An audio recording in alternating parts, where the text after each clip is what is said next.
अतीक अहमद के सबसे छोटे बेटे आबान का पार्थिव शरीर कड़ी सुरक्षा के बीच एक एम्बुलेंस में प्रयागराज के कसारी मसारी कब्रिस्तान लाया गया। नियति की क्रूर मार देखिए। जिस अतीक की कभी पूरे इलाके में तूती बोलती थी, आज उसके बेटे को शमशान तक ले जाने के लिए 4 कंधे तक नसीब नहीं हुए। जनाजे में शामिल होने के लिए जेल में बंद आबान के दोनों बड़े भाई उमर और अली भारी पुलिस सुरक्षा के बीच यहां पहुंचे और फिर उसके बाद आबान को सुपुर्दे खाक किया गया। वहीं पिछले 3 साल से फरार चल रही मां शाइस्ता परवीन अपने जिगर के टुकड़े का आखिरी बार मुंह तक नहीं देख पाई। बता दें कि एम्बुलेंस से आबान के कब्र तक तीनों भाइयों और परिजनों ने आबान के पार्थिव शरीर को कंधा दिया। नमस्कार, मैं हूं आकांक्षा, आप देख रहे हैं न्यूज़ 18 का डिजिटल प्लेटफॉर्म। नियति की मार देखिए। जिसके पिता की पूरे इलाके में तूती बोलती थी, उसे आज 4 कंधे तक नसीब नहीं हुए। 2 बड़े भाई जेल में बंद हैं, जिनको पुलिस की हाई सिक्योरिटी में मिट्टी देने तक के लिए कब्रिस्तान लाया गया। वहीं मां शाइस्ता परवीन, जो कि पिछले 3 साल से फरार चल रही है, उनको अपने जिगर के टुकड़े को अंतिम बार देखना भी नसीब नहीं हो पाया। इससे बड़ा दुख भला और क्या हो सकता है। अबान का पार्थिव शरीर कसारी मरारी कब्रिस्तान लाया गया, जहां पर मस्जिद में जनाजे की नमाज के बाद उन्हें सुपुर्दे खाक किया गया। अली और उमर के आने के बाद बड़ी संख्या में भीड़ प्रयागराज के इस कब्रिस्तान में उमड़ पड़ी। चूंकि जेल में बंद भाइयों को आबान के आखिरी संस्कार के लिए पुलिस के हाई सिक्योरिटी में लाया गया था, उनको पुलिस ने प्रयागराज के कसारा मसारा कब्रिस्तान सीधे लेकर आई। वहीं आबान का पार्थिव शरीर झांसी के अस्पताल से शुक्रवार को ही बुआ परवीन कुरैशी के घर पहुंच गया था। जब दोनों भाई के कब्रिस्तान तक पहुंचने के बाद आबान का पार्थिव शरीर एम्बुलेंस से कड़ी सुरक्षा के बीच कब्रिस्तान पहुंचाया गया। इसके बाद भाइयों ने मिलकर कंधा दिया और कब्र तक पार्थिव शरीर को ले गए। इस मौके पर कब्रिस्तान के आसपास बड़ी संख्या में लोगों की भीड़ मौजूद रही। इस दुखद घड़ी में सबसे बड़ी विडंबना यही रही कि आबान की मां शाइस्ता परवीन अपने जिगर के टुकड़े को आखिरी बार देख तक नहीं पाई। उमेश पाल हत्याकांड के बाद से ही शाइस्ता परवीन पिछले 3 साल से पुलिस से छिपती फिर रही है, फरारी काट रही है। बेटी की मौत के बाद भी वो खौफ के मारे सामने नहीं आ सकी। वहीं आबान के 2 बड़े भाई मोहम्मद उमर और अली अहमद जेल में बंद हैं। अदालत से कस्टडी पेरोल मिलने के बाद पुलिस के हाई सिक्योरिटी के बीच दोनों भाइयों को मिट्टी देने के लिए कब्रिस्तान लाया गया। उमर और अली के पहुंचने के बाद से ही कब्रिस्तान के बाहर भारी भीड़ उमड़ पड़ी। आबान की मौत के साथ ही अतीक अहमद का पूरा परिवार अब पूरी तरह से तबाह और बिखर चुका है। एक समय था कि जब इस परिवार के खौफ से लोग कांपते थे, लेकिन आज हालात बिल्कुल उलट हैं। अतीक अहमद और उसके भाई अशरफ की पहले ही सरेआम हत्या हो चुकी है। अतीक के एक बेटे असद का एनकाउंटर हो चुका है।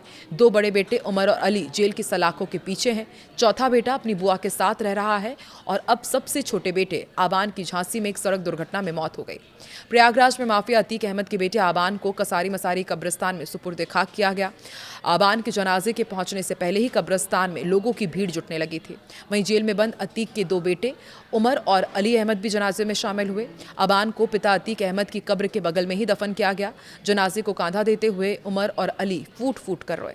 आबान को सुपुर्दे खाक करने के बाद परिजनों से वो मुलाकात उन्होंने की। इससे पहले नमाज जनाजा अदा करने के लिए बड़ी संख्या में लोग वहां पहुंचे।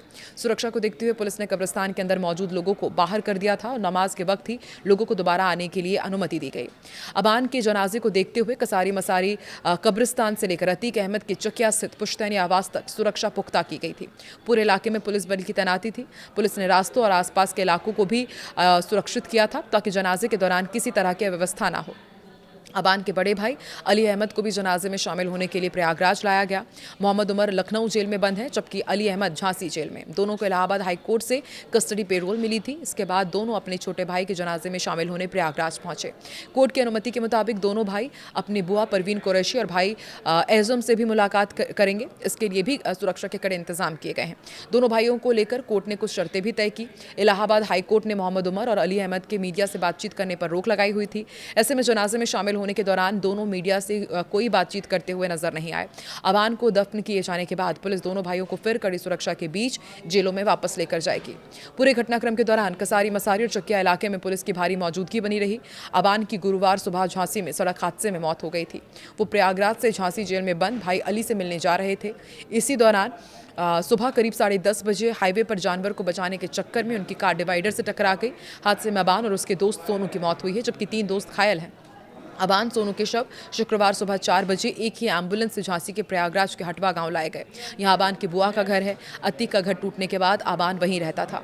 अतीक अहमद और शाइस्ता परवीन के 5 बेटे थे। तीसरे नंबर का असद अहमद 2023 में पुलिस एनकाउंटर में मारा गया था। 3 साल बाद सबसे छोटे बेटे मोहम्मद अबान को भी झांसी में हुए कार हादसे में अब दर्दनाक मौत हो गई है।